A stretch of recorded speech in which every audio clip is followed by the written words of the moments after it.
Let's see. We are live. I think we all clicking on all cylinders. Peace, family. It has been a minute. I hope everybody's doing well this evening. I see we got some family members in the building. Peace, sis. How we doing? I know you over there cooking. This is going to be a really good class, really good seminar as well. And this is for people who may be already used to opening up a business, starting a business. It doesn't matter whether you've had experience or you don't have experience. I promise you, you're going to actually learn something today. And then for those who, understand that you do get a tribal business and whatnot, you're going to understand the process a little bit more clear from A to Z, right? And you're also going to learn some things in between that you need to be doing. So this is going to be a catch-all 22. So peace, everybody. Peace. Bring your questions because this is going to be that video that when you don't hear, hey, Kojo, I have a question about the business. How do you? I'm going to just send you a video. This is what this video is going to be for, right? But we're also going to talk about a few other things I think will also be, I know, pretty useful to maybe investigate as well. I always got to talk about the investment opportunities and whatnot. So overall, bring your questions, whether it pops up in your head, whether it comes up at the end, middle, it doesn't matter. We're going to take our time with this. I may even show some documents in between as well, just so that we make sure that we understand what we're doing out here. Okay, this is very important. Peace, pieces. How you doing? Okay, so without further ado, I know I was about 2 minutes late, 3 minutes late. So apologies about that. I know the stream starts at 8:10, but I wanted it to start at 8. So without further ado, let me get this on my screen. Y'all can see my screen? All right. This is Indigenous Business Operations in 2025. I know some of you have seen videos from 2023, even some banking procedures from 2020, right? Some of those things have changed, right? So we're gonna go through that and just make sure that we are crystal clear. So during this seminar today, we're going to talk about indigenous business operations, but as well as an investment idea, like I talked about at the beginning. And so we're going to take our time walking through some of these things to make sure that you guys understand exactly what to do and why you're doing what you're doing. Okay. So the first thing I always tell people to do, right, is to breathe. You'd be surprised how some people get nervous, when it comes to even just something so simple as a bank account, opening up a bank account, because they're getting drilled, they're getting questioned, all this stuff, and they're like, "Hey, what do I do, coach?" And they calling me while they're at the bank, right? And they're like, "Wait, was I supposed to give them this? Do I have this?" And it's like, breathe and don't forget to read. Like, that's very important. You got to know what you have. If you don't think you got something, just go back to the email or go back to the jurist or the person that actually worked and created your business. That's very important because you need to grasp the documents that you're actually utilizing. You need to be confident in what you're doing. If they see a chink in your armor, they'll test you. They'll see if you're really knowing what you're doing. Do you understand what you actually are doing? And are you following instructions? Peace, family. You in the building. Peace, peace, peace. So we're going to just make sure that this is crystal clear. So, yeah. So this is always I always tell people to do. Okay. Also on the bulletin, while we're here, just as a recap, we did have the health fair. That was awesome. Went well. Appreciate those family members who attended to learn how to, improve their health and things of that nature. We'll probably do another one sometime in January. But in the meantime, we have the Ramadan ball, but we also have have Ramadan in December. That's also where we do the Book of You series. So it's going to be a really, really good series this year. We have the Honor Ball, December 28th through the 31st. I'm sure there may be some more, but I think that's the only thing I know of, right? We also potentially may have a Hawaii party in February of 2026. So stay tuned for those things. Just got to give everybody an update on that. Okay. Okay. Okay. Let's start with the documents you need. I know you're like, well, I already know all this. You dang Skippy. Hawaii Fiesta. Fiesta, Fiesta, Fiesta, Fiesta. It's gonna be crazy. Okay, so why did I start off, with some of the mindsets and things of that nature? Because this is how some of y'all be at these banks whenever they hit you with a question. What type of business is it? This is how y'all act. Y'all be so confused. Y'all be like, I start glitching. So this is the document you should have, right? EIN, dot tax certificate, articles, W-9, meeting minutes. I know you're like, well, they'll be like, what meeting minutes? It's okay. Just use ChatGPT to generate that. It's not that big of a deal, right? I'm serious. This is how people be acting. Like whenever they hit them with a question, you laugh, but I'm very, very serious. So with that being said, if they really are asking for meeting minutes, which most of them do, um, I know we give those out, within the region, but it doesn't matter. You can always get it generated through ChatGPT or some AI, Google. It doesn't matter. You just need meeting minutes. And then the dot tax certificate, I'll show you what that looks like. And then the fictitious name registration for any other businesses besides the LLC and the tribal FBO. Okay. Those you're going to do a business registration with the state. And there's a particular reason why, because the tribal FBO, that's part of the process. We show you how to actually fill it out, via online or in person. There's templates out there that we can send to you that you should get. And then obviously with the state registration, the person can do it for you or you can do it yourself. So that's very important. So I just want to make sure that everybody understood that. And I'm going to pull out just kind of an example. I'm going to share my screen just real quick, just to make sure everybody understands what I'm showing you. All right. So hopefully everybody is doing well this evening. Where are you? Okay. Let's see if it'll pull up my screen for me. And then I'm going to share what that looks like. Just in case. Oh, okay.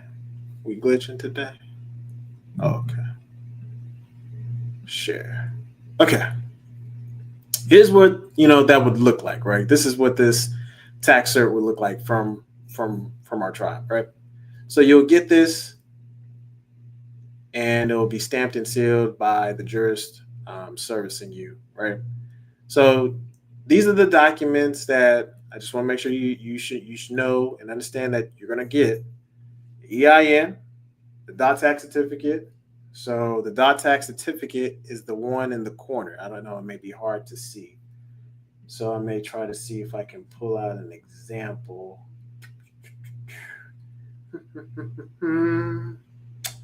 Just to make sure that people know. Where are you?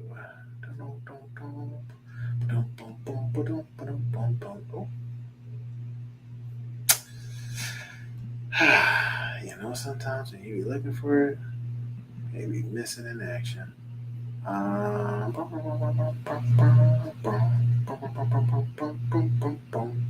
right. Let me show you this. Let me not make sure that people's info is just not being shared. Hopefully it should do it right. So let me stop sharing that. I'm gonna take that down for a little bit. This is gonna be a long video. So don't be mad at me today. But I want to make sure I take my time with this, right? So yo, peace, sis, you in the building. Peace, God, peace. Peace. I just want to make sure I just acknowledge everybody coming through and taking the time to come to the seminar. Okay, so this is the dot tax certificate that you'll see that you'll get Obviously, it looks different because it's 2025. They've changed the system, so it doesn't look like this. It actually looks quite different. But you'll get something like this. That's the Department of Treasury tax certificate, right? That shows that this entity is either tax exempt tribal entity or a tax exempt tribal FBO. Okay, so I just want to make sure that you see that. Again, this is for people who you may have gotten a business, you may have purchased a business, or you are nationalized and you are getting your business documents. Peace, God, you in the building? Oh yeah, we're gonna take our time. We're gonna take our time because I just want to make sure that everybody is crystal clear. Okay, and the fictitious name registration, it's pretty straightforward. You're just putting. Let me see if I can find one. Let me just. I don't want no confusion, y'all. So fictitious. I'm gonna share what some of that looks like, just kind of in Texas. Fictitious name registration, just so you can see. You can do it online, or and sometimes they also call it assume name. The same thing, right? I just want to make sure I share this. Share my screen right here. Here's what the assumed name certificate looks like in Texas. So you're going to put the name that you're going to be conducting business, right? The legal name for that same entity, right? It's the same name, right? And then you're going to click one of these options, right? You're going to click this one and you're going to put what type of entity you have, right? And then this is if you did a file number with the Secretary of State. You didn't, so that would be NA. The state, you'll put the state that is formed in. You'll put the mailing address, whether it be the PO box or the mailing address, right?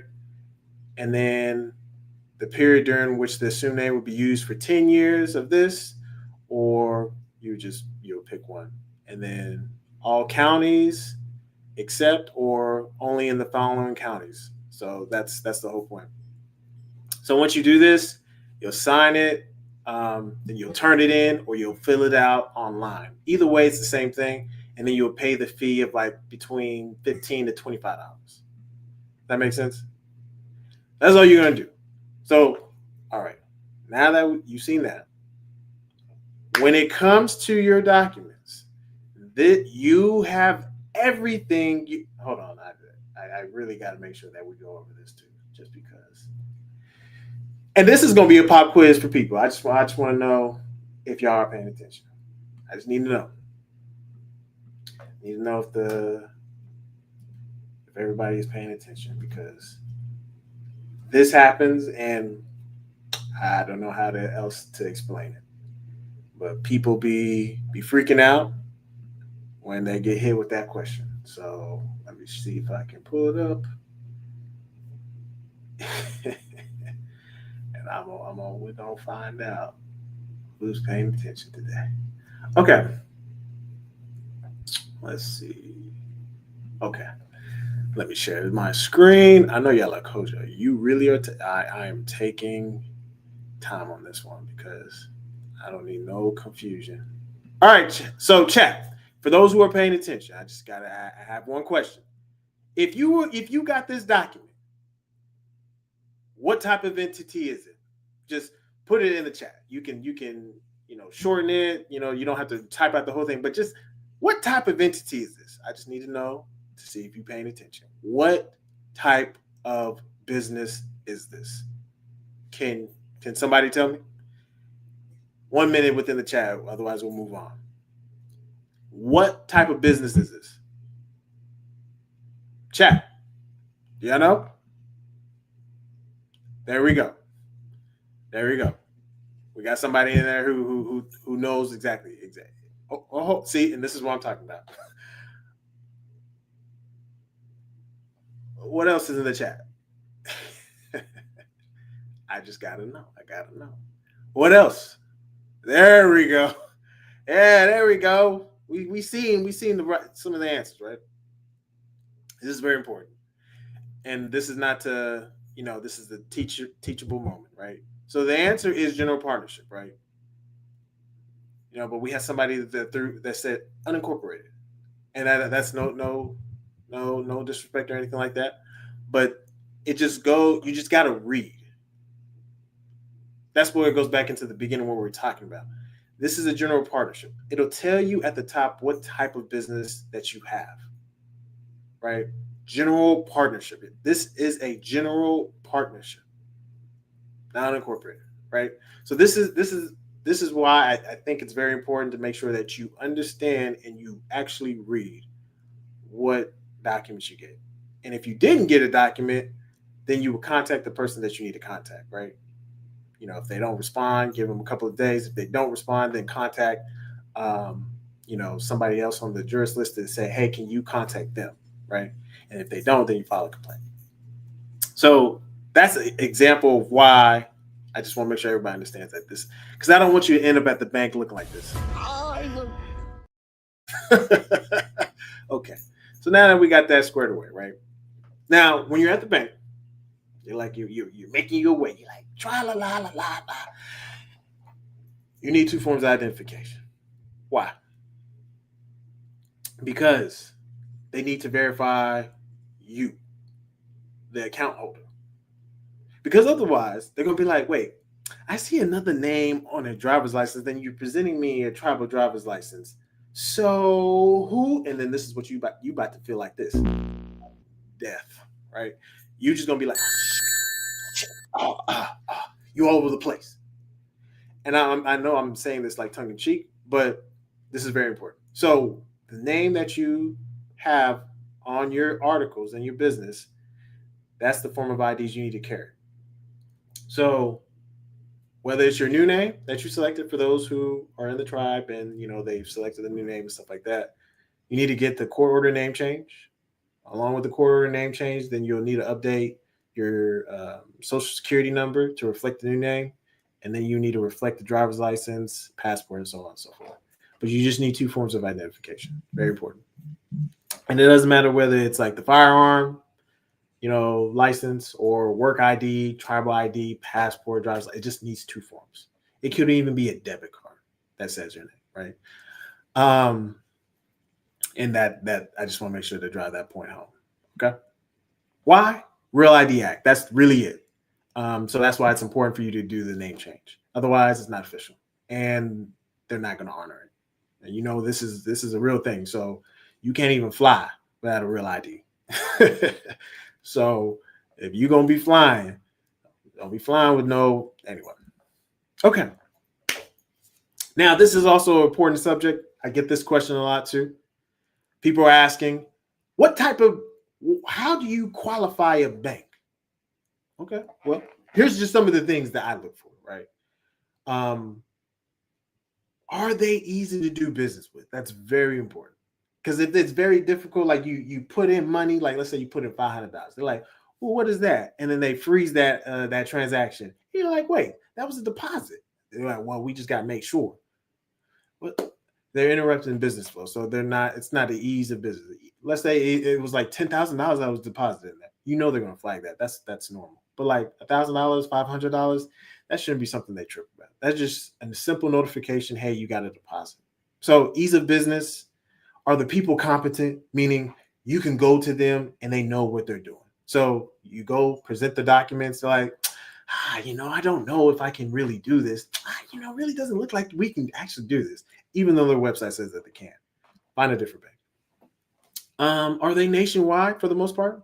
Meaning like even if you did do it, open an account with them, they have multiple locations relatively across the state. Any promotions? That's another thing too. Are they doing promotions? Because promotions can be really good where they like, hey, if you deposit like $500, we'll give you $300 or give you $400 if you let the money sit for X amount of days. That's not a bad deal. So, and then do they have like business credit while you open up the account? And then are they easily to do transactions domestic and internationally? Very important. These are questions that you got to be thinking like a business. This is very important. If you're thinking like, oh, I'm just trying to avoid taxes, I got to reframe your mind just a little bit. So that's why we're scrubbing We're scrubbing very slowly. So that's very important to just kind of keep in mind. Yo, yo, yo. Peace, peace, peace, peace. So let's move on to the next slide. So here's some banks that I recommend to investigate.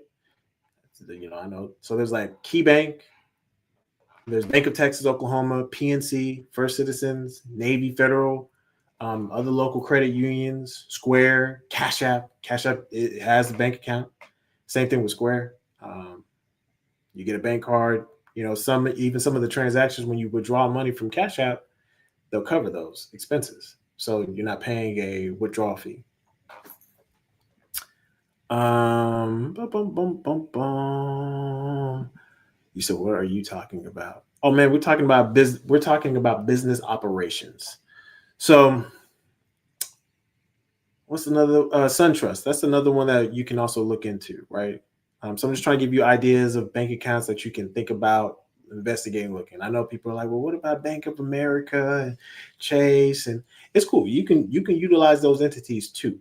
I'm just giving you ones that don't have the fee and ease of doing business internationally. Right? I'm trying to get that in your head.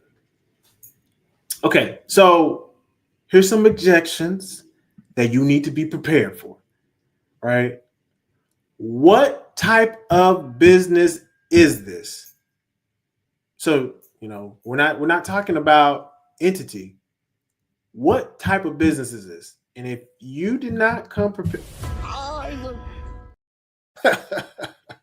I don't want you calling me saying, Coach, what type of business do I own? You should know what type of business you own. You should have thought about the business before going into the bank, what type of business you want to operate. And we're going to give you some ideas too, as far as like business ideas that you could do, some that are free, some that are not free. Just try to get you your idea thinking about, okay, how can I utilize these businesses? So think about what type of business you are using this entity for.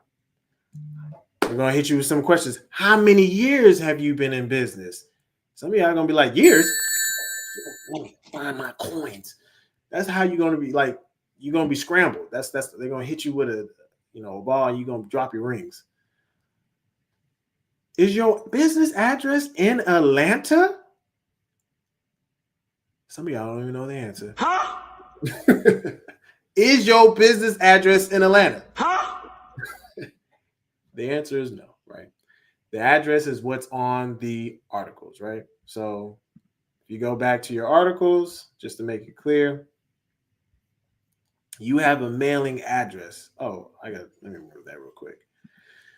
You have a mailing address that you'll have listed on here, as well as your dot tax certificate. So I'm just trying to get you prepared for some of these questions that they'll ask you. Some of y'all may think like this is very minutiae what you're telling me, until you go to the bank. Is this really a tribal business that's tax exempt? Hello. This is how y'all gonna react, and you're like, and we're gonna talk about that too, right? So you don't have to feel nervous, scared. Like everything is perfectly fine, right? What type of business structure is this? Remember, we went over what type of business structure that they'll hit you with that too. They just want to see if you know what you're doing. They want to know if this is going to be a high risk business because I've seen it before. I've walked into a bank, opened an account. They closed another person's account because it was a high risk because previously at a different bank, they withdrawed over $400 and the account was in the negative.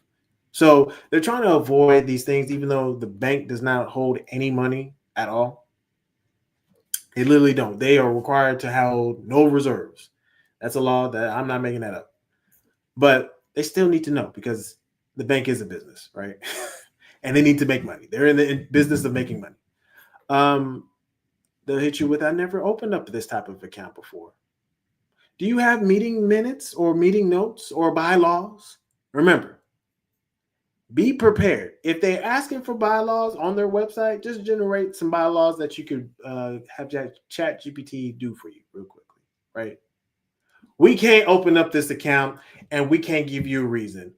Some of y'all, when y'all hear that, y'all be like, damn. Y'all ready to throw in the towel. Y'all like, you know what? I keep using that tonight. Y'all really feel like y'all died because y'all like, damn, like this is supposed to be simple. It happens. So does that make sense? And feel free to interrupt me anytime. Okay. I have to talk about this because again, I got to get your mindset to think like a business and operate as a business, not as somebody trying to not pay taxes, right? We're not avoiding anything. We don't have to. So the reason why you have a business bank account is so that it's separate from your personal operations and expenses, right? Because it's going to make your taxes simple if you're needing to pay taxes, right? And it also makes easy to track, keep up, and know what's going in and what's going out. And things aren't cross wiring, they're not, mixing up. Because here's some of the scenarios that have happened and that people have done. They've they called and they're like, hey, I'm at the tax office and I need to know how do I need to file taxes. And they're like, well, remember the business itself is tax exempt, so you as an individual are filing taxes for whatever reason, maybe to you know purchase real estate or just to do it for some strategic purpose, right? You can obviously get that knocked down, but with donations and things of that nature, right, to reduce your burden. But that business itself is not filing taxes. You, the individual, is. So they're going to ask you, okay, well, how much did you get paid? And if you didn't keep that separated, where everything is just kind of, intertwining, like there was no clear separation that you got a stipend or a check from the business, right? Peace, God, you in the building. If there was no clear separation, they're going to be confused. They'll be like, well, I don't know. And then it makes it really hard to tell what was considered income, right? So that's why I'm telling y'all to do all this stuff so that you understand that you need to have a personal, that your business account is going to either pay you or compensate you for the work that you're doing. Capiche? Cool. Hopefully that makes sense. Again, this backs up what I just explained. It keeps everything squared away. You're professional with it because you have a business bank account that people can pay when you do contract services for them, and then you can know what's going into the business and what's coming out. You can track that stuff. You can also build business credit too, and then the auditing process is clear. So that's why I'm forcing y'all to like really grow up in this department, because this is what's going to help you keep things squared. Okay. Why is it okay? Why are the businesses that we're operating, except for the tribal LLC or the standard LLC and the tribal LLC? Why are these things? Well, the tribal LLC is tax exempt, but why is the standard LLC that we offer not tax exempt? It's not tax exempt because you have to get it registered through the Secretary of State, and therefore you have to pay state taxes. But it is a tribal business still, so it would be federally exempt, right? But these are the laws that really affirm why these businesses that we create within ARNA are exempt by law. You got the 14th Amendment, Section 2. It says representatives shall be apportioned among several states according to the respective numbers, creating a whole number of persons in each state, excluding Indians, not taxed. Right? That's very important. That should be crystal clear to you. And then you can look it up specifically. You got the 49 statute 1542 dealing with the indigenous exemptions. And then you got USC 25412 federal jurisdiction and exemptions. And then you got Title 8, Section 1401, Clause B, and then the UNDRIP, and then the American Indian Religious Freedom Act. Okay? You can screenshot, you can save it, you can share with somebody that's like, hey, you know, your business is not really tax exempt. You're gonna have the boogeyman come after you because you didn't pay your taxes. It's like, nah, man, that don't apply to me. Just because of how you've registered your business regularly doesn't mean it applies to how we operate with our businesses, right? So, okay, all right. The type of businesses that we offer, I will make this clear. These are the only types of businesses that we offer. So if somebody says, "Yeah, what business? I got a corporation that somebody in Arna created," you might have lost your coins on that one because who who did that? Nobody, because we don't offer that at all. Okay. So these are the type of entities that we offer. You see them on the screen. We have Unincorp, we have Tribal LLC, Trust, Holding Company, Partnership, Religious, the 501c3s, and the 501ds, and then the 508c1as, right? These are the ones that we offer only. And then the standard LLC. That's it. If somebody says, "Oh, I got somebody created a," I'm trying to think of some other ones that come to my mind, but like, we just don't do them. Okay. So keep that in mind. So just as a reminder, Unincorp, basically sole proprietorship. You do a DBA, fictitious name registration, all that stuff. The business is good for all 12 sectors that we talk about, ministries within ARNA, right? Now, I know that's pretty vague, so that's why I'm going to go to the specifics. Just a little bit of specifics. Okay. These are some type of businesses that you could do with the unincorporated association. These are business ideas. Now, this one costs a little bit of money, but it basically falls in with the 12 ministries. I'm just trying to give y'all an idea. Herbal shop, where you sell teas, tinctures, tonics, online markets. You can sell it on your website or at markets. Doesn't matter, right? You got freelance creative studios. So that means you could be doing logos, artwork, social media management, video editing, photography, all this other stuff. And you got mobile repair services. That means detailing cars, lawn care, delivery based work, Uber Eats, stuff like that, right? The idea behind this is that it's, direct product service sales, right? And you can also create subscriptions around that, kits, all this other stuff, right? You can offer workshops for people, one-on-one consultations to upsell things, creating custom formulas for specific people who are needing that, whatever you're offering. So this is trying to give you some ideas. These cost a little bit more. Here's some zero money ideas. Freelance AI assistant. All you're doing is using ChatGPT, Canva, Copy AI to either create posts, resumes for other people who necessarily may not have the time. And then you can get customers through Facebook, Reddit, Instagram. There's plenty of people, or even older businesses, right? Social media caption writer. Again, offer $10, $20 packs that you're selling that you utilize Canva templates. TikTok page review. You're basically doing reviews on TikTok, and you got free tools that you can use to basically make that happen. Just trying to give you ideas, right? But again, all has to be within your purpose, right? That you may get a discovery through cosmology, right? So, Tribal LLC. There's no need to get a Secretary of State registration unless there's some sort of licensing that you need, right? And you just want to still be tax exempt, right? Otherwise, you'll be paying state taxes, just like it says, right? Okay.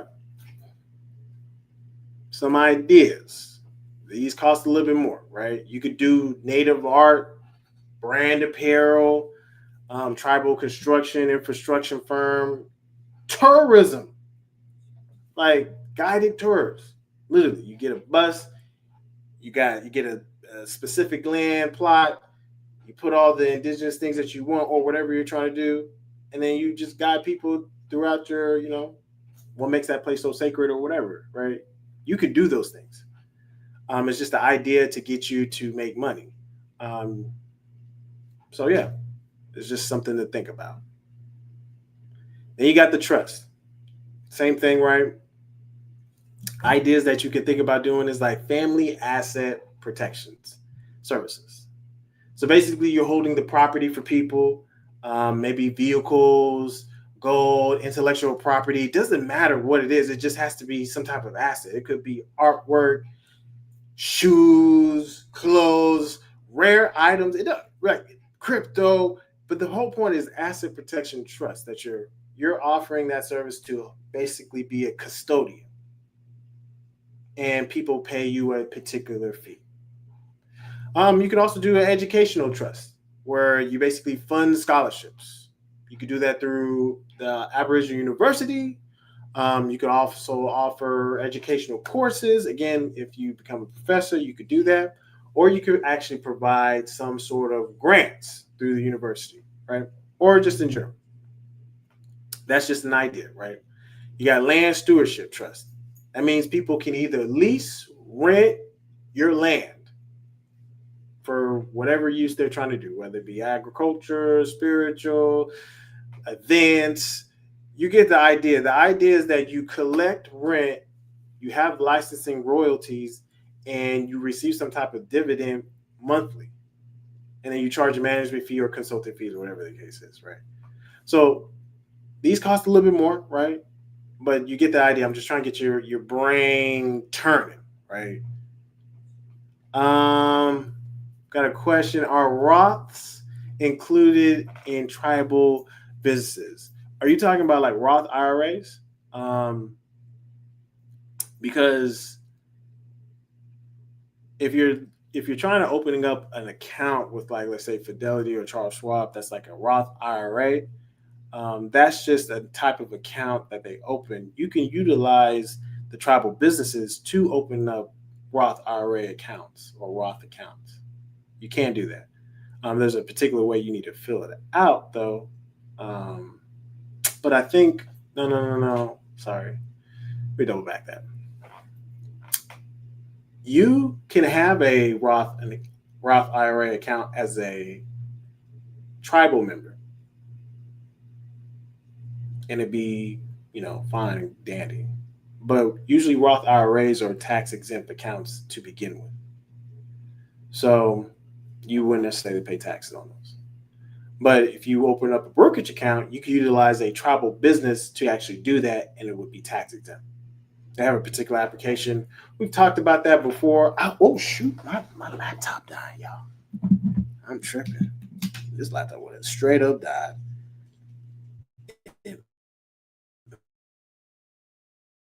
So you could do it that way. I probably need to do an updated one on opening up a an account. I know we have Brother Shabazz has also done one as well too. But yeah, hopefully that answers that. Okay, cool. Moving on that. Zero money ideas for trust ideas. Everybody usually in the beginning before we switch to FBOs um, had a trust. So you can do digital archives for people. So basically people's genealogy. Let's say people, records, photos, documents, papers, um, things that are some type of genealogy connection. You could offer that as a service saying, hey, I could be your digital um, archiver to convert those things into digital. And then I could be the custodian for you and for your family for a nominal fee monthly, making sure it's secure, everybody has access to it, and things of that nature. And you literally can do that, and then you can accept donations. You can put ads on a particular on your website to just kind of generate interest for people. Again, you can do the online. What about commissioned IRA? Hold on, let me.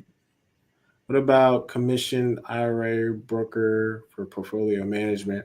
I think that's the same. Let me see if I can pull it up for you. Commission.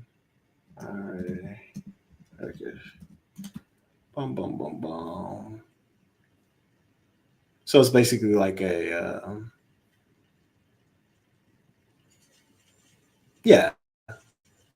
So IRA account. It's the same thing. So if you were to do that, open a IRA Fidelity. I'll pull up the application. So just like a traditional IRA. Dun, dun, dun, dun. Give me a second. Just want to make sure I answer that question correctly. Boom, boom, boom, boom. Open up a traditional.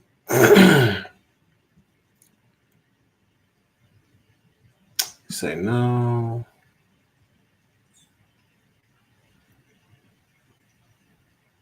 Okay. Yeah, it's the same. It's the same process as the a Roth IRA, but you say commissioned IRA broker. So you basically want to manage other people's uh, assets or stocks and stuff like that. Let me make sure we're gonna do this live. Mm-hmm.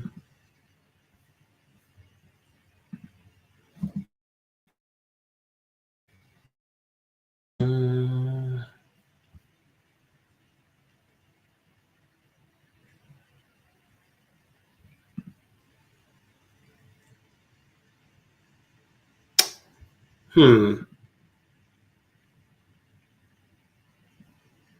So just to make sure I understand your question. So you want to you're wondering about commissioned IRA broker. So like, are you saying you're going to be the broker, or you're opening an account just like an IRA? Because usually most of these brokerages, Fidelity, they have zero commission. Even like Robinhood's like zero commission, except for like option contracts and stuff like that.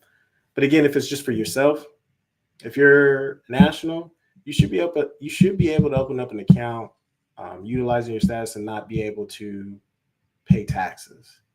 Same thing with the Roth IRA. It's the same thing with just a regular brokerage account where you're trading stocks, ETFs, options contracts. But with the brokerage account, you just be utilizing the business, and you can open up a business that's tax exempt because they have it on the application for Fidelity. I'm trying to see if I can see it. Application on PDF. Because they have it on the application. I just want to make sure to see if this is the same one.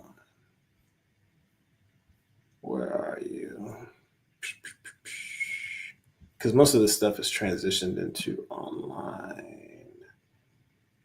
Oh, here it is. Cool. Individual. If it'll let me zoom in. Great. Okay. Let's see if I can share my screen. Yeah, so you're a broker. Okay. Yeah, so I imagine you would have to have some type of license. So if you have to have some type of license, then obviously you're going to have to pay the state fee, right? And depending on what their rules are for brokers, whether you have to have an LLC or something like that of that nature, you're going to have to basically comply with whatever the state rules for brokerages. So if you needed to have an LLC specifically with a license, then you could get a tribal LLC that you basically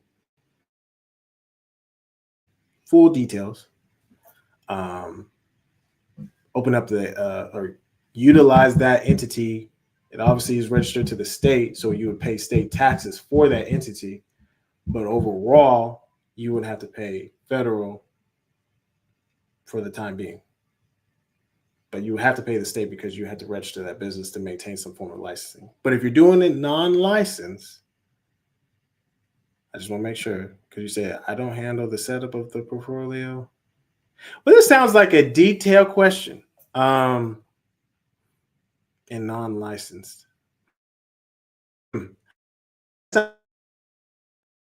When it comes to brokerage or brokers, I thought usually most brokers have to have some form of licensing. But if you're acting as the middleman and you don't actually manage it, then that might be a little different. So you have to give me some details on that. How personal assets like crypto, silver, or gold to a trust? Okay, let me see if I can show you. Answer that question for you. Uh, uh, uh. Let's see, where are you? I want to show you an example of what we do, and it's basically the same concept. Where are you? I think it's this one, right? Yeah. Let me open up this one. Yeah. Okay.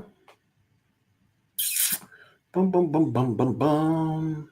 So there's a couple of ways you go about it, right? But let me take that off stage. So I'm going to take this off stage for a second.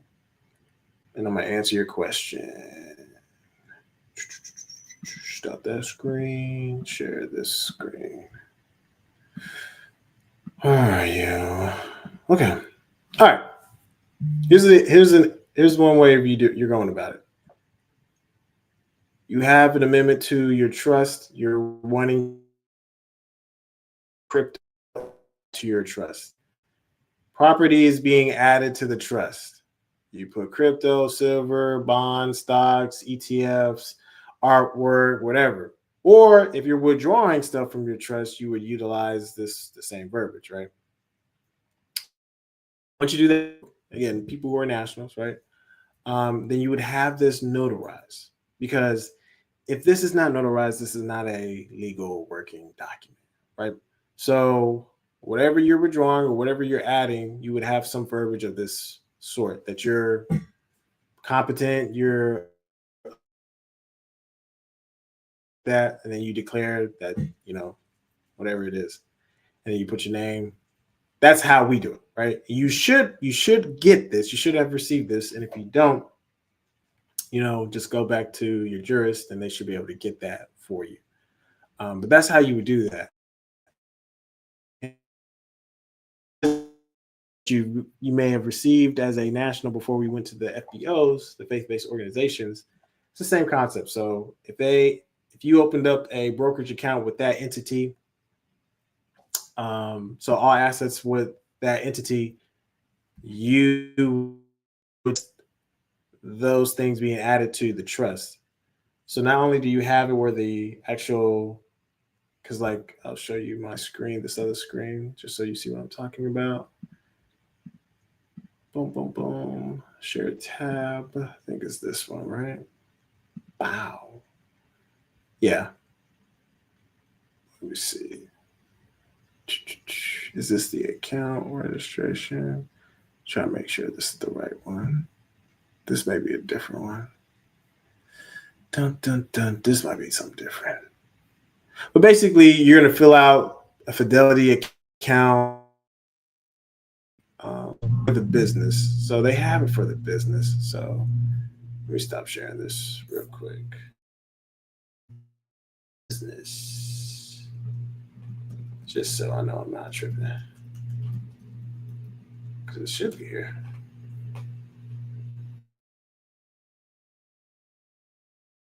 Because now it's mostly online. But here it is. Let me see. This is the right one. Brokerage business certification. Yeah, so I'm going to go back to your question. I'm going to hit a couple of people's questions.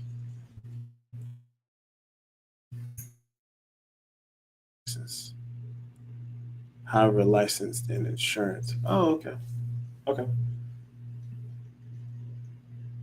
So you just refer people to the financial company. You're not licensed.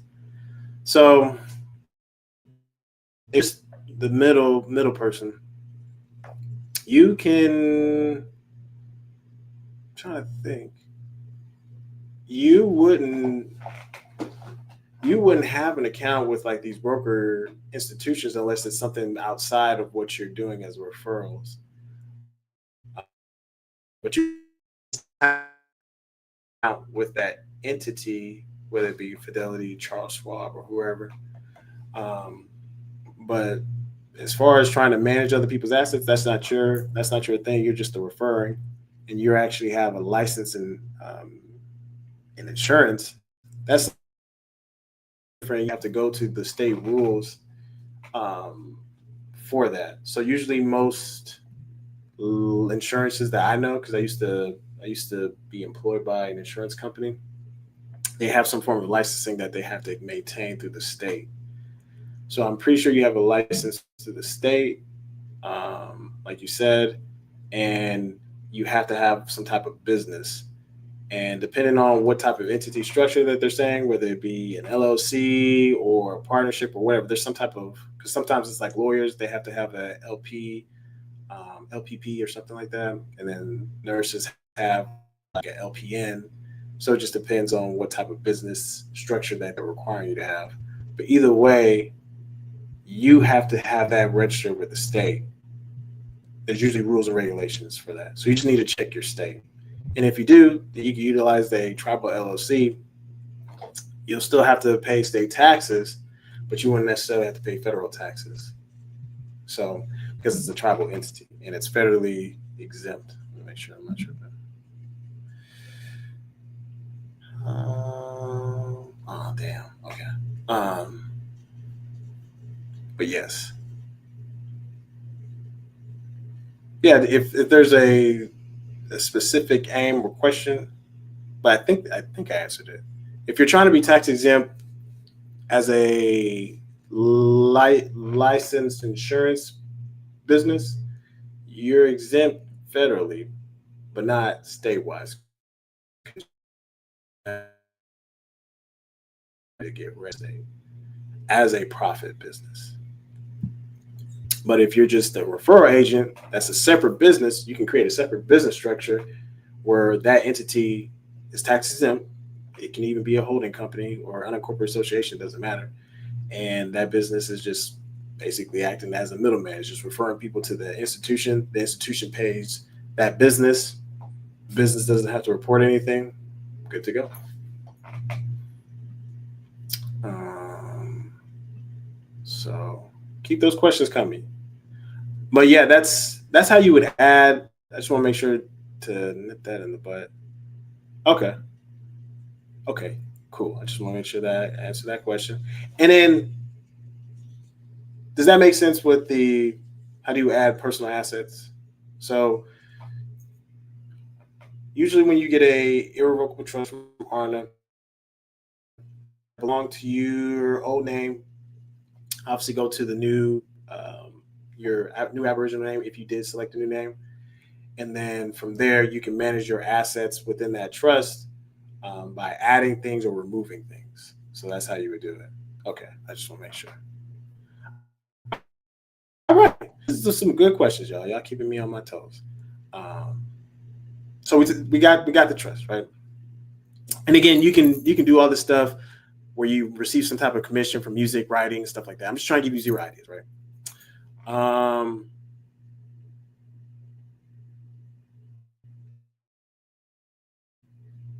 you said did you say a license is for profit? For the most part, if you have a license, they may ask you to register a specific type of business, such as an LLC, and so therefore that would be considered profit. Um, yes. Holding company, 501A, right?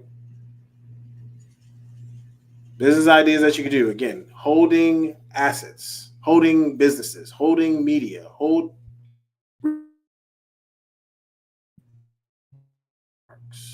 royalties, stuff like that.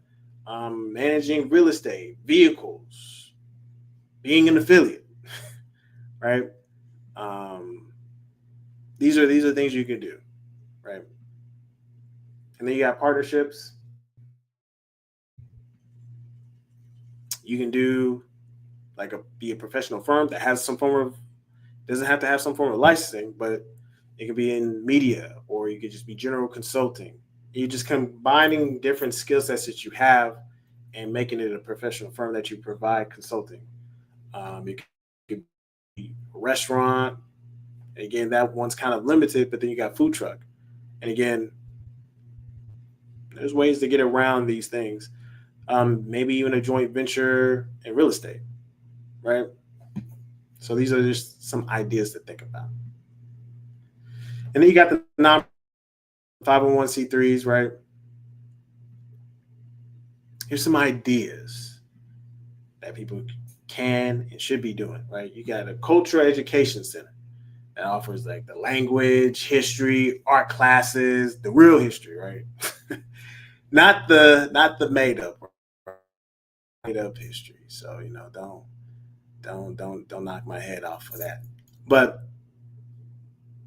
community wellness centers, right? You can start one. Counseling programs, right? Using cosmology, right?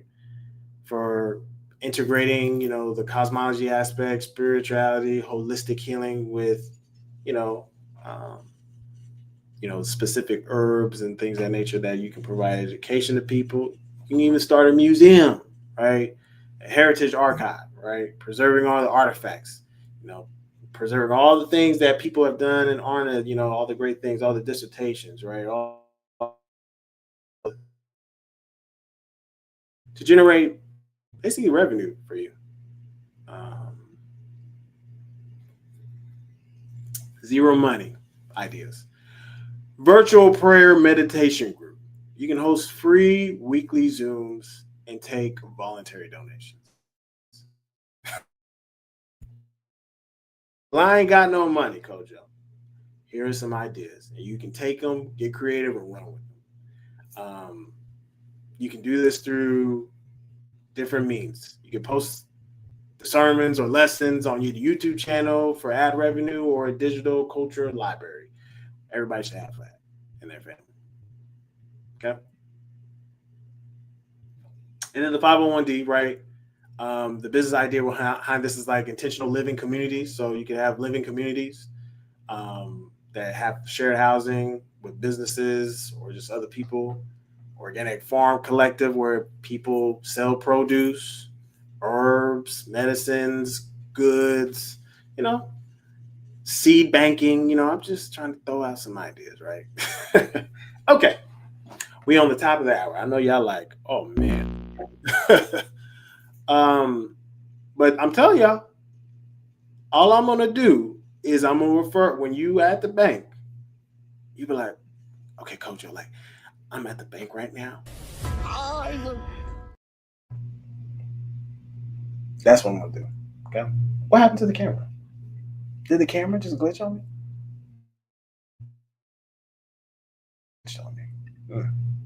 That's crazy. Okay. Yeah, let's go back. FBOs, tribal FBOs. You need to do a state registration.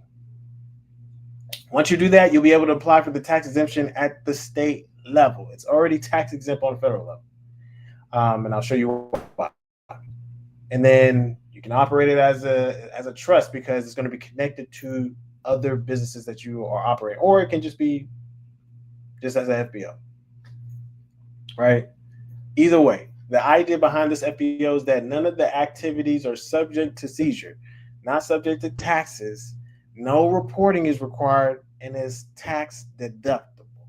The same thing is with the 50 as far as like the 501c3 and 50d, but the difference with that is that those actually have reporting behind them. This one does not, and it's not subject to public scrutiny, which is very important because the 501c3 and the 501d are subject to public scrutiny. So that means people can see your filings, your 990s. They can go 990 for X business and they can see the records, subject to public scrutiny, right? What makes this very legal, right? This is very crystal clear. American Indian Religious Freedom Act. This is a Congress Act and it's directly connected to the First Amendment. So this is super important to make sure you understand. So when you're deciding on what type of business entities you want to look into starting, you have all the information now. Just try and make sure that you understand this. why this works. In this statute, they made one thing clear. They said Indian religious practices. Indian meaning member of an Indian tribe, not of a federally recognized tribe, not of a whatever, whatever rules that they be making up. It just says member of an Indian tribe. And an Indian tribe means a band, nation. It didn't say federally recognized band, like I'm telling you, when they say, "Oh, yo, artist not federally recognized," sorry, don't ignore it, because they don't know this statute if they talking like that. And plus, maybe they do, and they're just trying to trip you up. Again, going back to the beginning, where I told you that they would do things to trip you up. Right? Okay. Here's the proof that this is federally exempt. You can go to the IRS website and look it up. I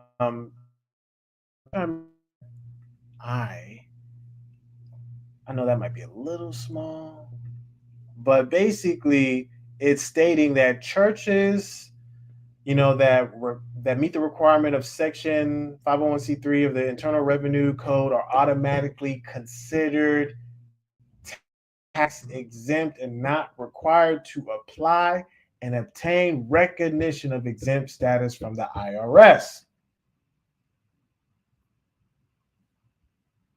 I know y'all don't. So entity is telling you, oh no, you need to still pay. You need to pay the taxes. No, you don't, and you don't even have to apply for recognition because they'll ask you for the recognition, and they're like, hey, where's your determination letter? You say, let church say, hey, you, you funny. Now for real. Hey, listen. Huh? Did y'all hear me? Like this is real scenario. Like I need y'all to pay attention. So y'all shouldn't be distraught. Y'all shouldn't be like, man, I can't. It don't work, Kojo.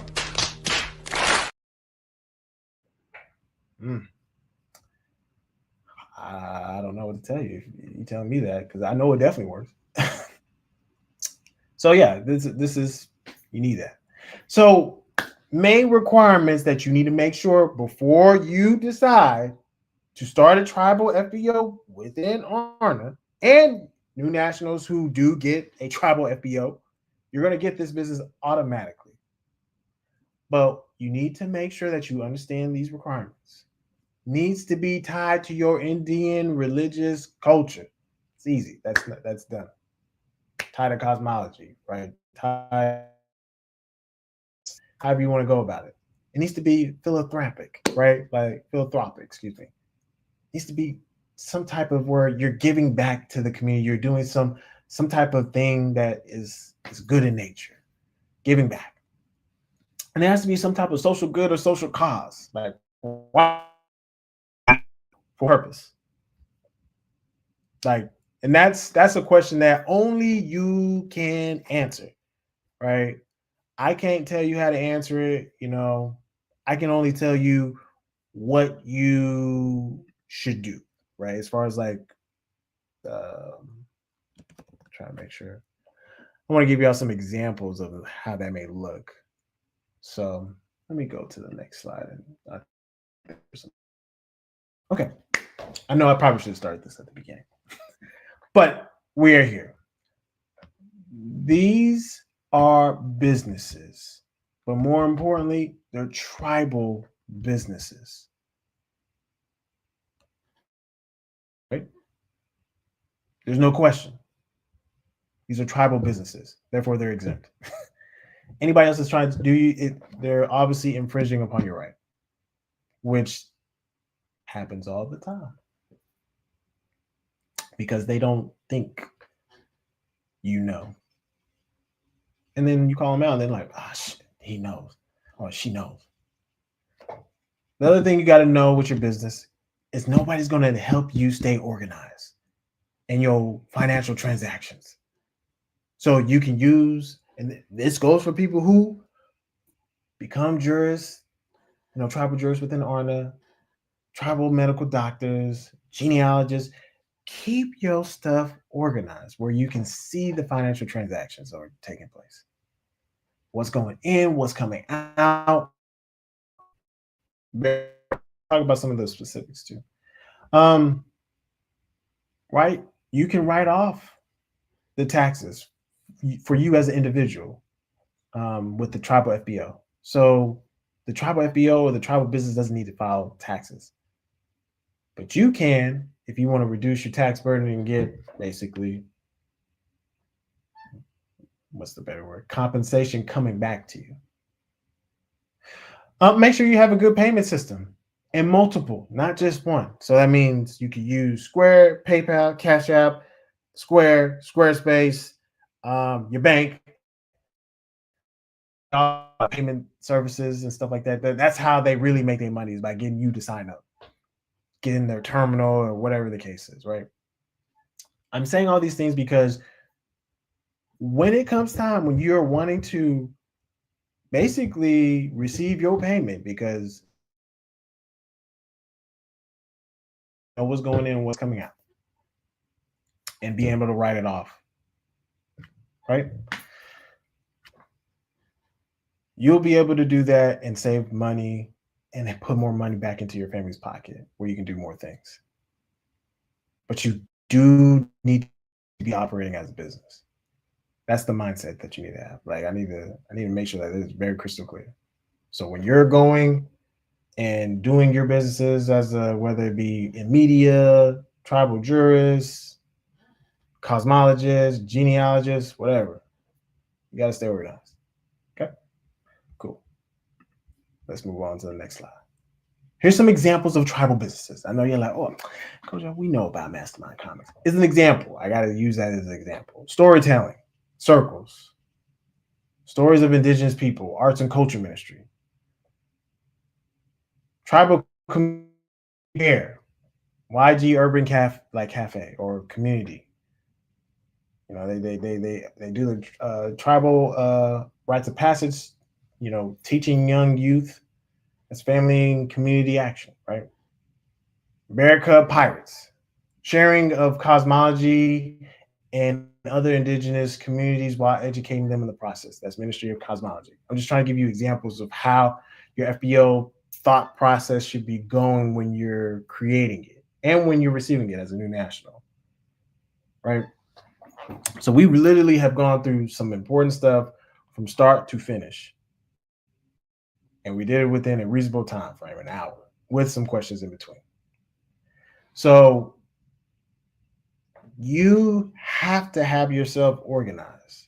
You have to know that you're not trying to avoid paying taxes.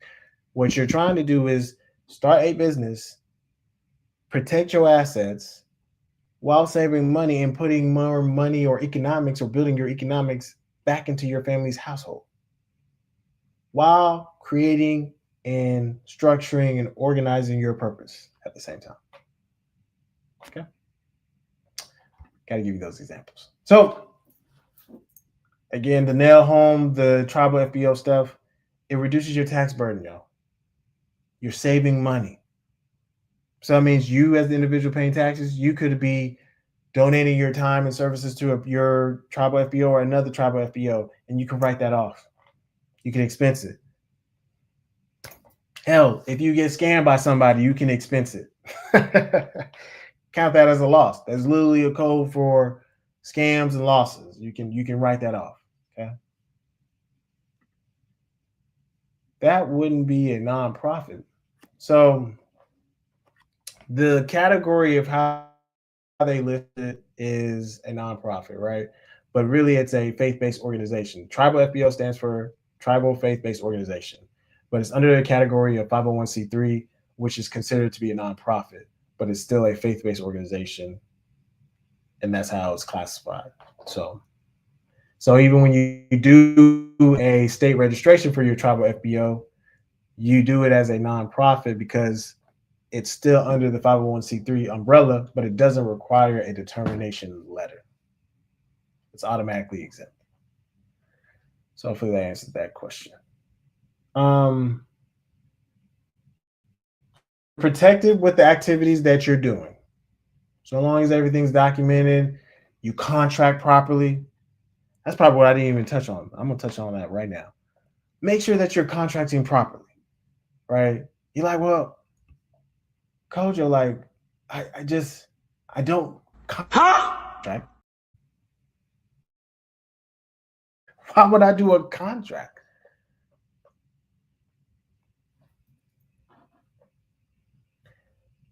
If you don't do a contract, not only are you exposing yourself to somebody and maybe their shenanigans, but it protects you.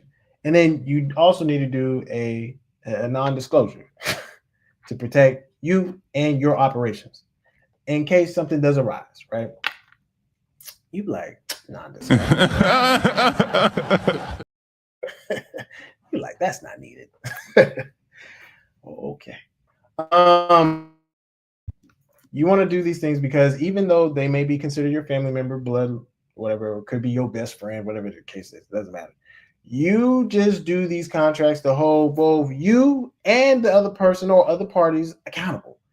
Like when you open up a bank account, you are signing a contract.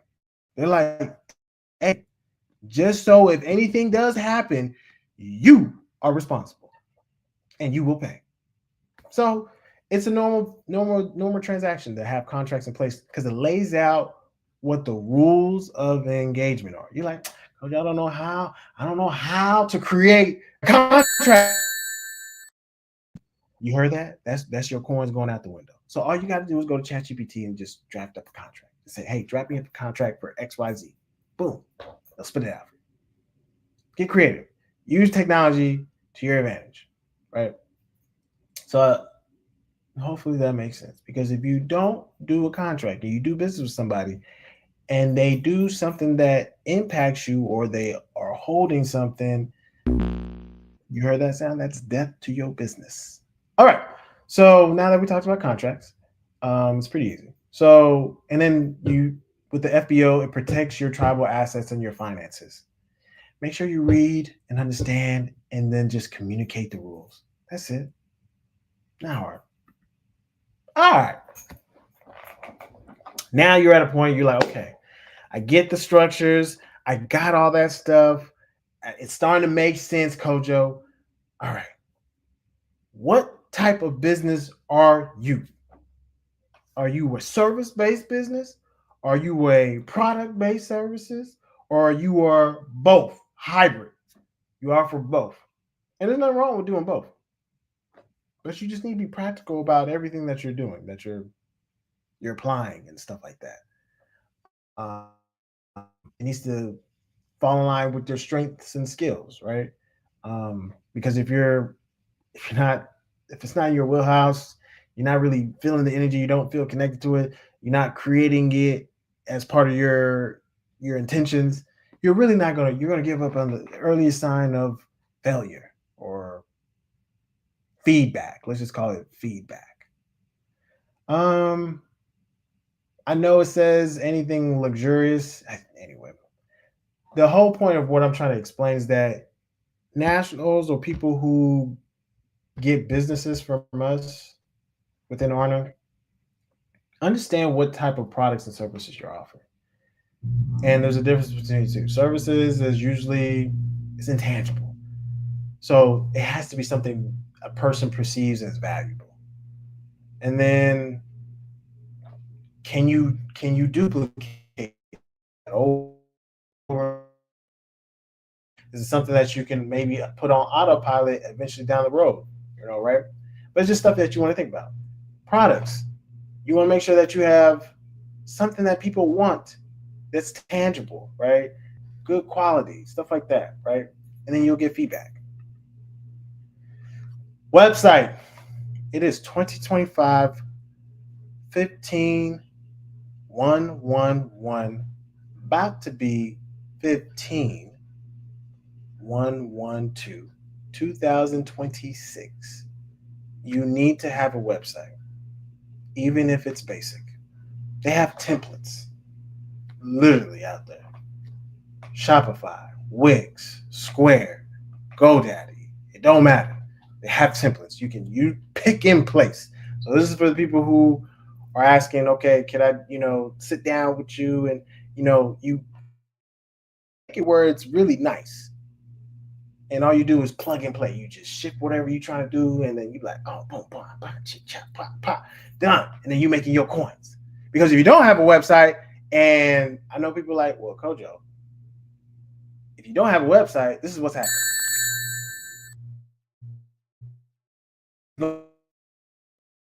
Coins. You're losing your rings. Okay? All right.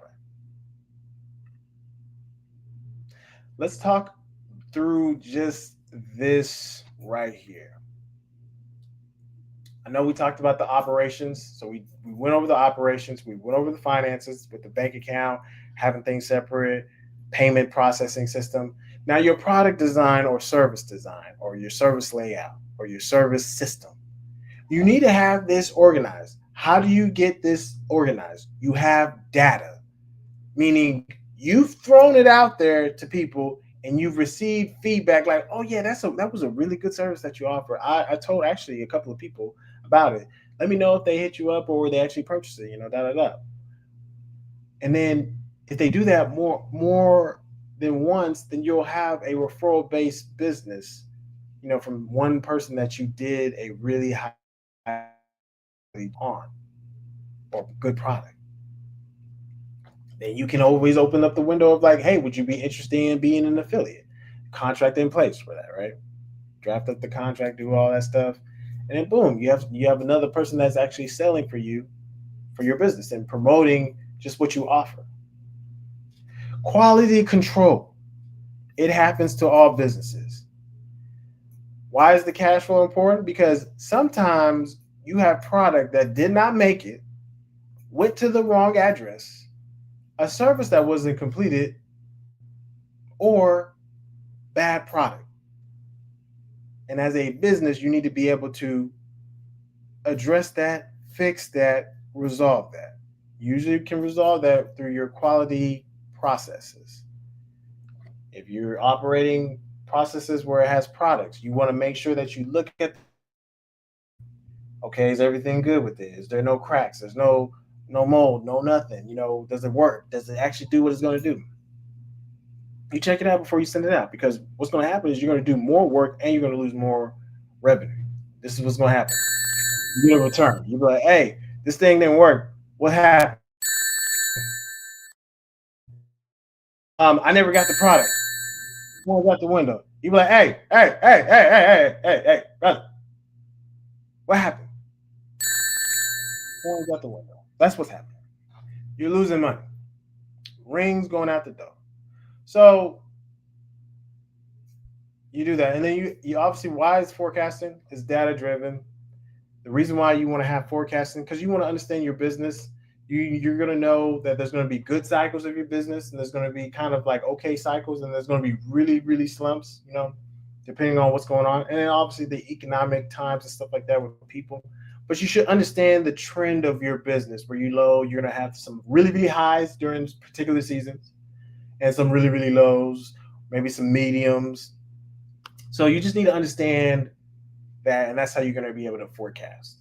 So you're going to be like, okay, I know I'm scheduled to project to make 30 year from this business, because I have 10,000 strong at the beginning, 5,000 in the middle, and then 15,000 towards the holiday season, right? So that's how you want to do. And then you want to have your strategy in place. Your strategy is always going to be changing, adjusting, you making adjustments to it because things may not be working properly, or you're getting feedback and maybe it's not going as well as you thought it was. So these are things that you want to do, you want to understand. And then the supply chain, right? If you're getting herbs from a different source, you want to make sure that you can still get those. You ever get an herb that you was getting that was your main source, and they said, hey, we're not getting it no more? You know what happens when they hit you with that? You got to find somebody else that you got to qualify. That's more money, that's more time that you have to invest to make sure that your supplier that you're about to be buying from meets your level of standard. Because if you don't, coins go out the window, rings go out the window. Okay. So I know y'all like, damn, coach. I'm like, why?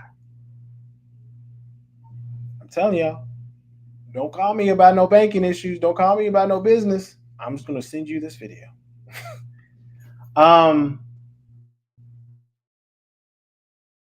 on to the investment part of the seminar. I think this is going to help bridge the gap with everything, with businesses, opening up business bank accounts, utilizing our tribal businesses, just understanding what type of entity you have. What do you, oh, that was the other thing. I just want to make sure. Let me go. There's one slide. I just need to make sure we are on the same page. Before I move on. The trust account. So here's one thing I want to make sure that all nationals are clear about.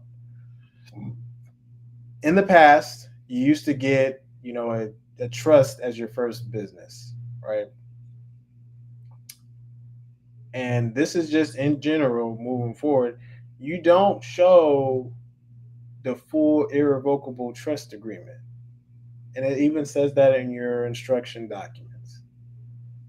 So if you got a trust document or a trust business, you would give them the 2-page document, lays it all out and stuff like that. You get that notarized, but you never give them the full irrevocable trust. There's no need to, per the instructions. Okay, if there's no questions on that, I'm gonna just make sure I'm gonna hold the floor. I'm gonna hold the space. If there's no questions so far about business, your business type of entity, structure it, and here it goes and maybe I didn't talk about this too. I probably should. But as far as like your your parent structure, I've talked about this in previous videos, but it really is on what you're trying to do and how you're trying to carry out operations. So it goes back into what I was talking about with the operations. What do you want as the parent company? Do you want a holding company as the parent company? Do you want a FBO as the parent company? Do you want the trust as a parent company? And then you have other subsidiaries underneath that, such as a holding company, FBO, maybe even a tribal LLC, all doing different operations, different things, right? Um, these are things that you can put together. So the easiest way, and this is the same thing I just keep referring people to because this is the easiest example I use, is Disney, right? Disney has a kind of a layout of companies, right? And I'll show you an example of like what it actually looks like. And it goes deep, right? So let me see. Let me see if it shows it like really well. Yeah. Let me see. I'm gonna share this screen real quick, just so you get the idea of where I'm coming from. Boom, boom, boom, boom, boom. Tab.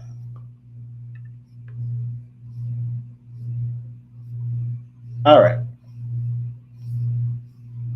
Y'all see this, right? This is a little bit disorganized, but you get the idea.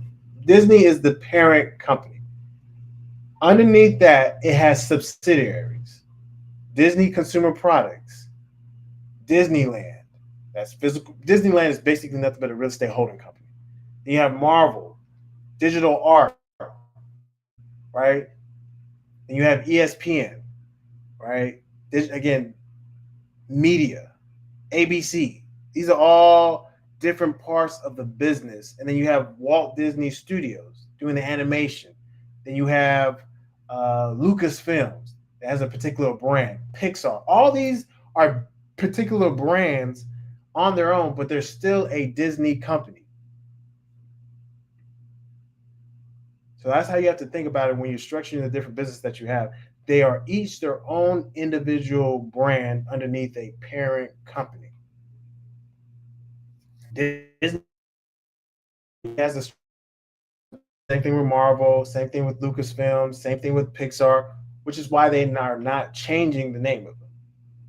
Sometimes you'll see where businesses get acquired and they change the name. They'll say such and such, formerly known as by, or a Disney company, whatever the case. They'll do that sometimes, but these companies don't need to do that. So you just have to think about these things as you're creating and starting businesses. I know you're like, man, you went somewhere, so. Huh? But that's how you have to think about it. So that's where the organization structure of your businesses keeps things organized. Each business has its own GDP, its own IP, its own service products. And you can sometimes cross the two where they are basically supporting each other or they're helping offer a particular package service or they're partnering, collaborating. But that's up to your operations. So that's why I just want to make sure that you understand that. And if there's any other questions on the business stuff right now, I'm trying to make sure that I cover some of the important things. Oh, I know I probably didn't cover this too. Um, Business funding. We can talk about that briefly. This is for nationals that or people who are like, hey, I don't I don't know how to get started. How do I get business credit? Right?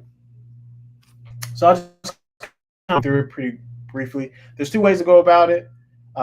They still do it the dinosaur way, which is you get a Dun and Bradstreet number, a DMV number.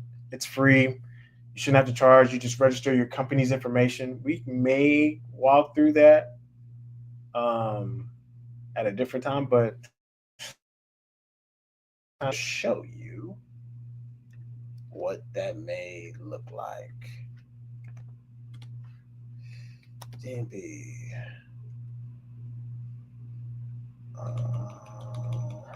Number. Request a DUNS number. Let me share. Burr indeed. Share this tab. So you should be able to see my screen now. Okay. So hold on. Yeah, so they'll always try to hit you with the, hey, listen, you can get your DUNS number so quick, expedite, because they'll take their sweet time. Okay, let them take their time. Sometimes you can call them and they'll rush it. But you don't and you shouldn't have to pay for that DUNS number. It's free. So let me see. Get your free. Look, it even says right here. Get started. US based business. General purpose. Then you would create an account. I don't have time to go through this. Once you create the account, they're going to ask all the information about your business. And I think I wasn't even sharing my screen. Let me share my screen again. Okay. So I'll go back and do this real quick. So get a DUNS number for free. It says get started now. Don't pay the fee.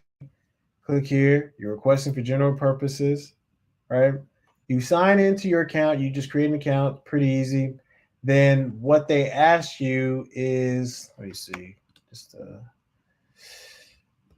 typical questions.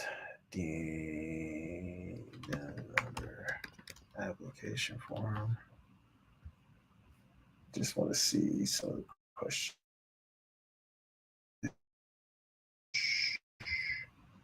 since things have changed.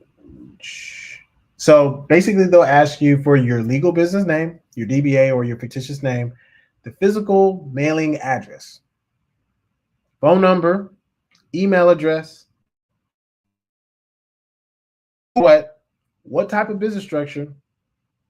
They'll have LLC, corporation, sole proprietorship. I don't think they have unincorporated listed. Trust. They'll have different structures. You'll select the one that best appropriates for your business. Keep that in mind. The year your business, how many employees you have, what is your primary industry, and your SIC code. Website, if applicable, right? If you don't have a web, well, we're not even about to do that. You do have a website. You have to have a website in 2025. And basically, the SIC stands for like the Standard Industrial Classification. How would this business be classified? They have these classification numbers for the different industries. You just select the one that you are starting for your business. Okay. Yo, peace to the guy. Oh, did I lose connection? Okay, I'll just make sure. What is the best day to register a business? Which to avoid? Really depends on what is the goal of the business, right? So I've seen it where people wanted to do it a day like a Jack of Diamonds day. Jack of Diamonds is really, really good entrepreneurs, really good at business. As you can see, we have a really good example of that. We have Chief, who's a Jack of Diamonds, right? And there's other Jack of Diamonds that I know that they will register on a particular day. So it just depends on the energies that you want to have with that business. Maybe you want to teach. So maybe you want to have a 10 of clubs day that you register a business, and that be the main focus is that you're teaching what you're trying to offer to people. So it really just depends. So I would pose the question, want that business to have? It's just like creating a child. What is the energies you want the child to have? So you just look at each day based off of what the birth card is going to have, the planetary ruler, planetary number, the energies that you're wanting to have. Maybe you want to have where it's just strictly diamonds. So you do August, I think the first, no, August 2nd. Yes, August the 2nd, Queen of Diamonds, straight Queen of Diamonds. So it just really depends.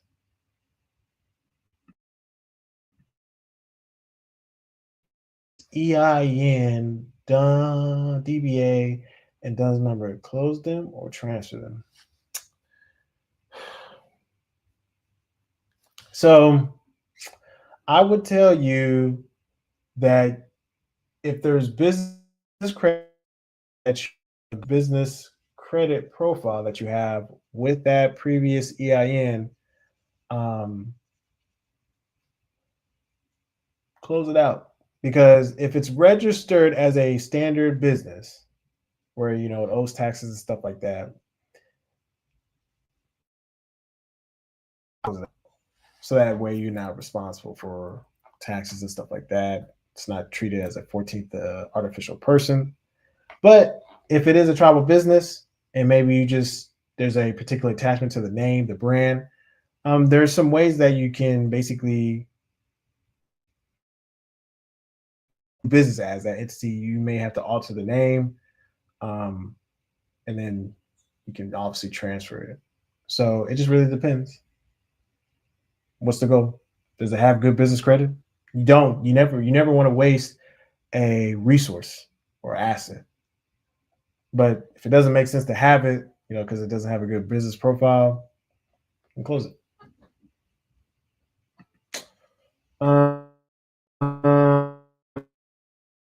So that would be Dun & Bradstreet. Trying to make sure that I covered that portion. So yeah, you have all that, you fill that out. Then your next thing that you would want to do is you can do a 411 listing. You should do a 411 listing. It's free. Like 1 1. Huh? It's just another way for people to find your business, right? Um, Let me see if I can pull it up. And it's another place you can list. It's free. It's basically a business directory. So let me see if I can share this tab. I should be able to see my screen. But yeah, you can do it individual or your business. You list it. Boom, you're done. You should also do a Google listing as well. Let me see. Google listing.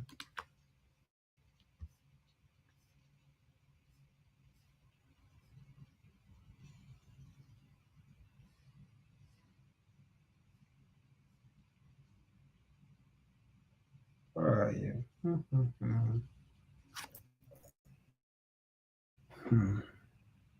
me start sharing that. Oh, here it is. Here's your business list.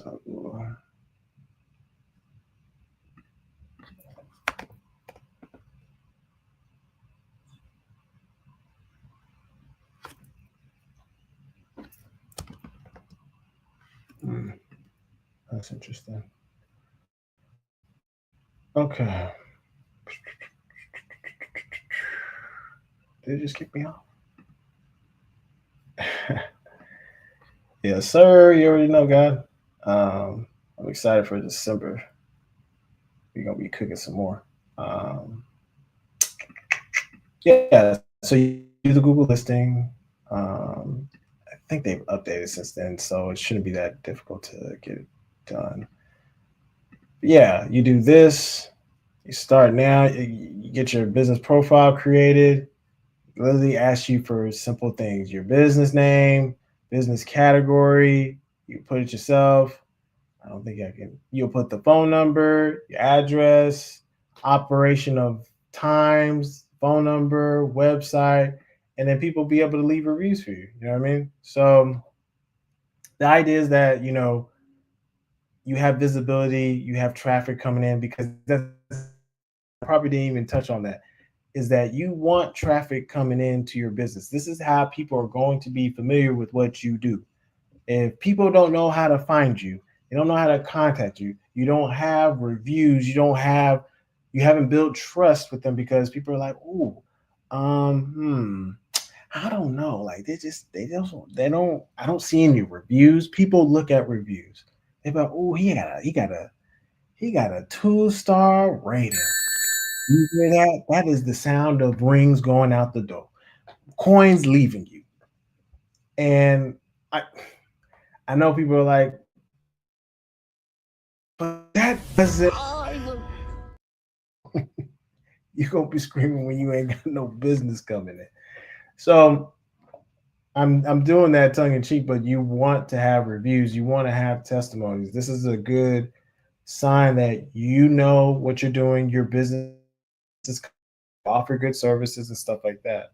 So it's key, very important. So that's another aspect that you want to add. Um, oh man, it's crazy out here. Um, Make sure that that's good. Okay, I know I'm like going all over the place, but that's important. So you have that. We talked about the traffic. There's plenty of ways to drive traffic. How do you drive traffic to your business? You drive traffic to your business through having listings. You also drive traffic by having reviews. You also drive traffic by media, social. You can do free work for people, and people will refer you. They're like, "Oh yeah, man, I really like." They came through. They were very competent. They know what they were. They were very nice. Good customer service. Like I probably skipped that, and that was very important. I'm sorry. Custom. Let me take this off the screen because I need y'all to look at me when I say customer service. Customer service is what help your business thrive. You ever had a bad experience at a business? What did you do? You didn't do business no more with them. You're like, mm, I don't like that business. Someone's going out the door. So good customer service is very important for your business. You're like, You can have AI assistant do that for you, like AI chat. That'll do the customer service aspect. Some of that stuff is like questions that it should be able to answer. Um, but I know I'm like going back and forth with y'all. Business credit. So you could do net 30 terms. This is I'm telling y'all the slow and old fashioned way. Net 30 terms, you can use Nav. Nav is a place where you can use to check history, business credit. You use Uline, Shirtsy, Granger. You just need 4 to 8 of these accounts reporting net 30. Spend $50 or so for like 3 months or so, maybe even less, but it just needs to be reporting.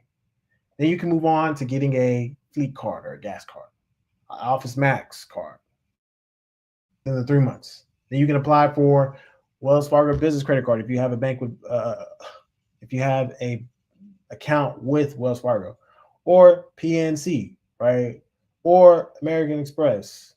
That's probably not a good example, but PNC, Navy Federal Union, Bank of Oklahoma, Bank Key Bank. They offer these. Capital One. You can move on to the next one where you go get a Sam's credit card, an Amazon credit card, Capital One Spark, and then you can apply for loans, right? So why am I telling you all this stuff? Well, excuse me. It's a way for you to have resources where you can take to buy, do what you need to do for your business operations as one form of revenue or source resource. Um, you can do another way, which is you can just go to Capital One. You're like Capital One Spark, yes. Um, and let me see if I can, because I'm not about to go through that whole thing. Because you know what I'm about to do? I'm about to pull up a whole video and just show y'all where you can find it. The idea is that this is supposed to be comprehensive and be helpful. So, all right.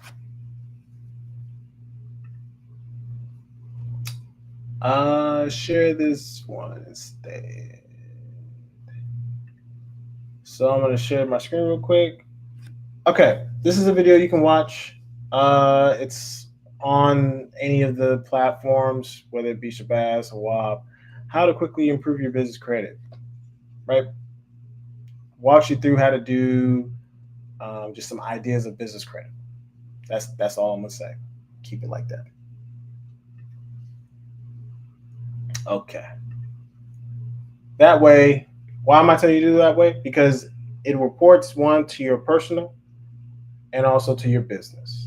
So therefore, you're building credit, improving your business, your personal as well.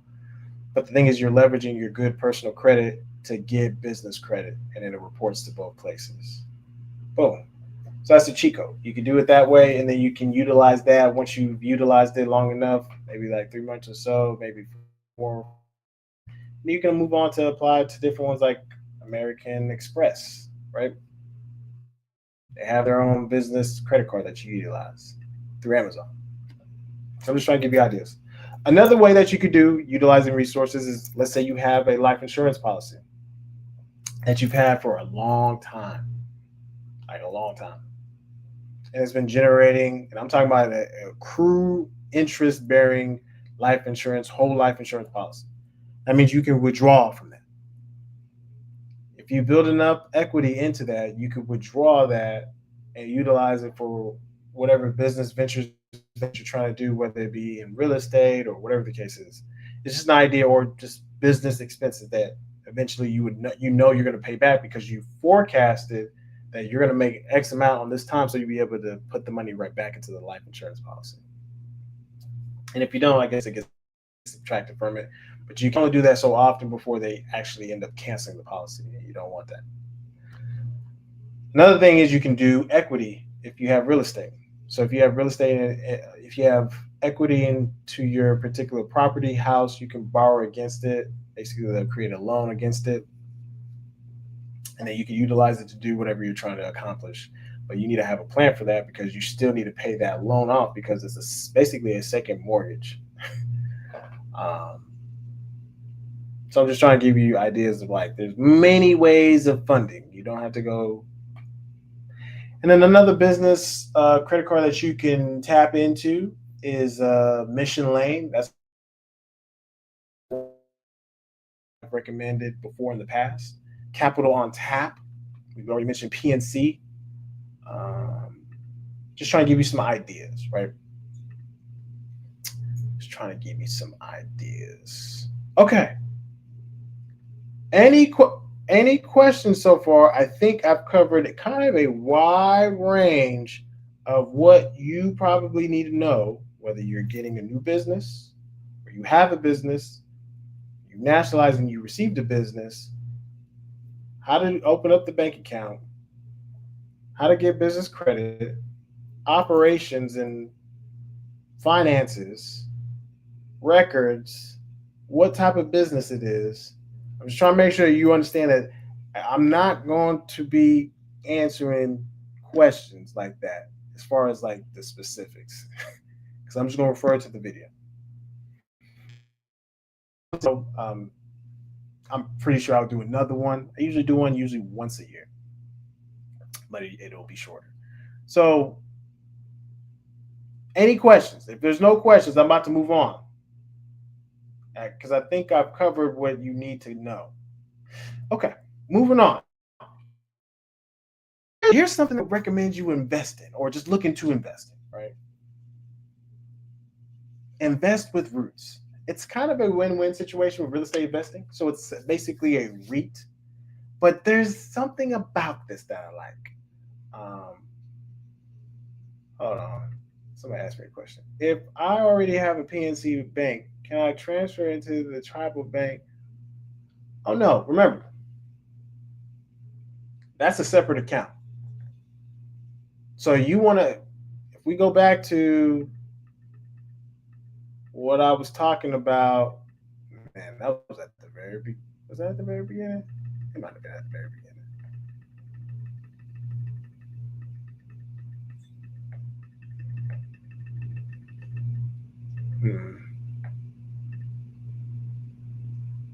Here, you need to have your own personal account. Business needs to have its own account to keep separation, keep things organized. So if you have a personal account with PNC already, they should allow you to open up a business bank account with them as well. You just got to have the documents and their requirements that they're looking for the type of business that you're opening. You could do it that way, or you could go to a different institution. You should have multiple business bank accounts. I probably didn't say that. You should have multiple business bank accounts with different institutions, different financial institutions. So that way, if one goes down, you have other options. You're not locked in. You're not stuck. Not all your money's locked in. So to answer your question, it'll be a separate new account.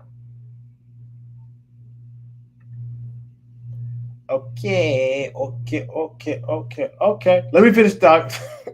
I'm gonna talk about the investment roots. I'm telling you.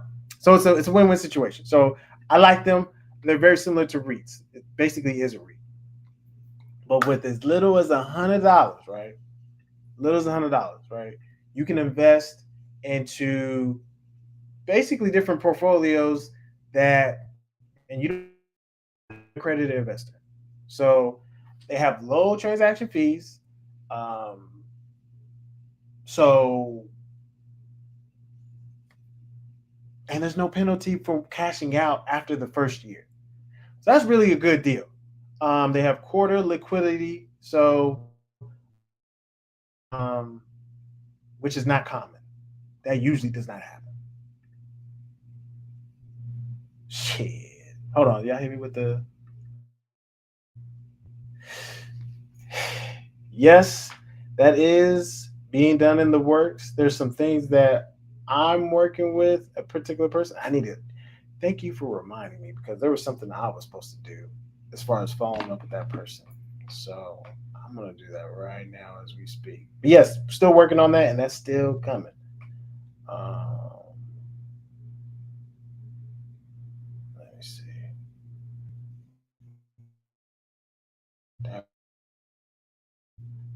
Thank you for that, God, because I didn't hear back from that person.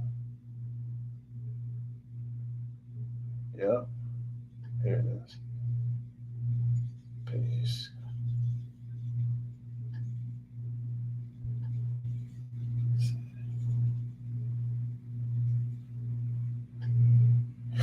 Okay. Yeah. So still coming. To be. Stay tuned. We are still dealing with that.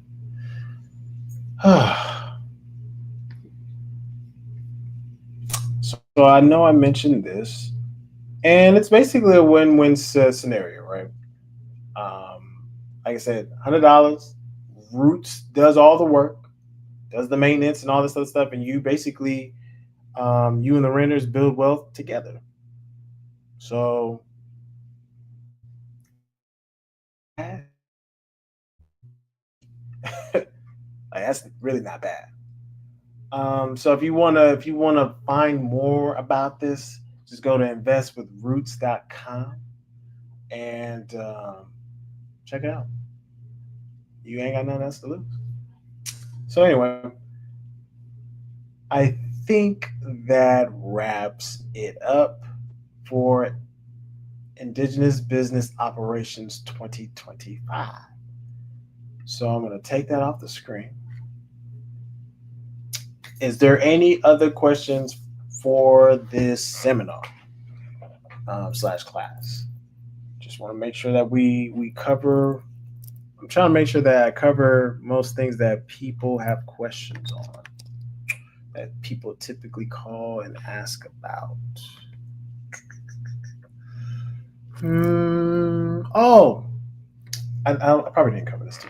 So you should be able to um, set up your grants.gov account. So you'll be able to apply for grants. You'll be able to bid on government contracting, right? And obviously, these things have different requirements, different regulations. You can even bid on contracts through your local county, your local state as well, which is really good. So that's another place for you to actually bring in revenue. And then you can apply for grants, like I said, through grants.gov, because have things organized, structured, you'll be able to apply for the particular grants that you're looking for, right? So I'm just trying to cover all aspects of what you're needing. You go to sam.gov, get all that stuff registered for government contracting, and then for your state or website, and then register, right?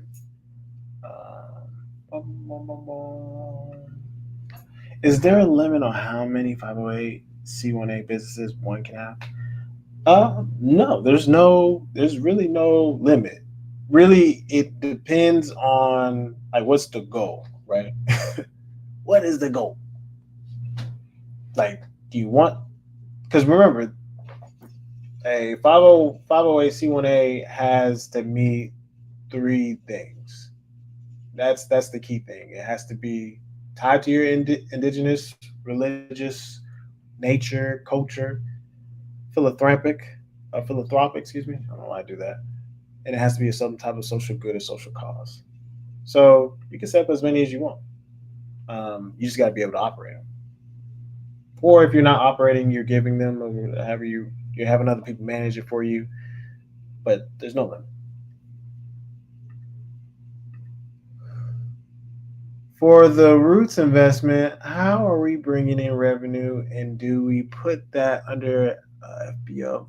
No, you would use a tribal holding company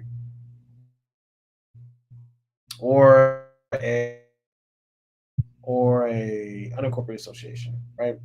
And you bring revenue, or they bring in revenue by the rents that are paid to those properties that you're invested in, and then they have like quarterly dividends that get paid out to you for the amount of money that you invest in, and they even have it where you can track it if I'm not mistaken. I don't know if I have that on my screen. I don't know if they show that. Yeah, so they have a place where you can see your portfolio, so you can track it, see how much you've invested in, what's coming in, what's going out. So that's how you would.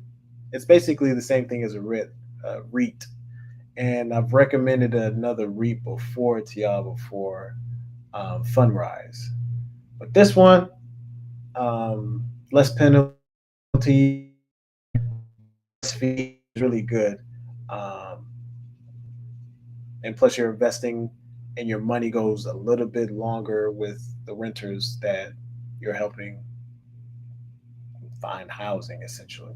So it's just another avenue to put your dollar to work, um, versus sitting in a savings account where it's losing value every day. You see how much trillions of dollars have been printed. So hopefully that answers that question.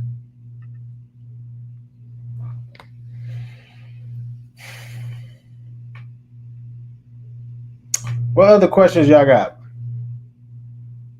I'm telling y'all, don't don't drop the rings. Don't drop your coins. Don't be leaving money on the table, because it's gonna be heart wrenching when you just lost $10,000. That's how you gonna be sounding. Um, but any other questions? I'm gonna give y'all some time. Oh, did I already talk about this though? Um,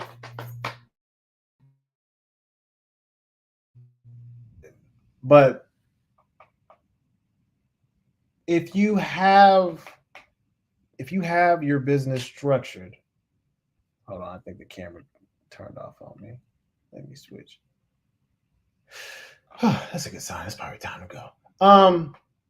If you have your business structured where, let's say, a business is holding assets and you're wanting it to transfer over to a different business, that's as easy as drafting up a contract, a document that you get notarized, and then transfer it over. The other thing that I probably didn't mention is that the articles that you do get, like what I've shown on the screen before, I'm just sharing my screen just so that this is easy to follow. You can edit the articles as needed. You can add certain things that you like, okay, yeah, such and such will be able to take over the business if they meet XYZ condition or blah, blah, blah, blah, blah.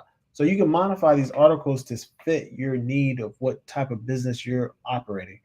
It's not set in stone. So I just want to make sure that I put that out there. Um, some of the verbiage is, set in stone, but as far as like what type of business it is, what you're trying to do, all this other stuff, you can modify that. And you should modify that, to fit whatever standard of business that you're operating. So, okay. I think that'll do it. If there's no other questions, I'll give y'all 2 minutes to ask questions, because otherwise it has been 2 hours. I appreciate y'all's time and attention in today's class. So I'll give y'all 2 minutes. And also, hopefully, y'all are getting ready. Y'all have set really good habits. I know we've talked about this before, but really good habits of how you want to structure your businesses, your partner or people as far as marketing efforts. The marketing doesn't have to be difficult. It can be really easy with, I guess, good, solid partnerships that are qualified.